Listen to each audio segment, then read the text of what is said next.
ஆனா நான் சேகர் பாபு ஒரு மாதிரி அண்டி பிழைக்கிற ஆண்டி இல்லைங்கண்ணா. இந்த பள்ளி எல்லாம் பாத்தீங்கன்னா இந்த செவுத்துல ஒட்டிக்கிட்டு சுத்திக்கிட்டு இருக்கும் வீட்டுல. அந்த பள்ளி கத்துனா மட்டும்தான் செவுத்துல ஒட்டி இருக்கிறது தெரியும்.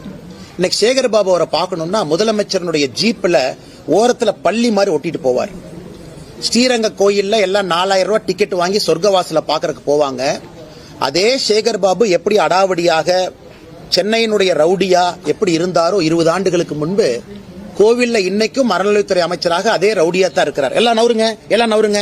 யாருன்னா சேகர் பாபுவும் அவருடைய குடும்பமும் போய் பெருமாளை ஃபர்ஸ்ட் பார்க்கணும். ஐயா அவங்க பண்ண பாவத்தை எல்லாம் கோயில கழுவணுமா? கும்பாபிஷேகம் நடக்கும். லோக்கல்ல யாரோ 5 ரூபா 10 ரூபா 20 ரூபா போட்டு கும்பாபிஷேகம் நடத்துவாங்க. சம்பந்தமே இல்லாத காவி வேட்டியை கட்டிக்கிட்டு பள்ளி மாதிரி மேல ஒரு ஜீவன் தொத்திக்கிட்டு இருக்கும்.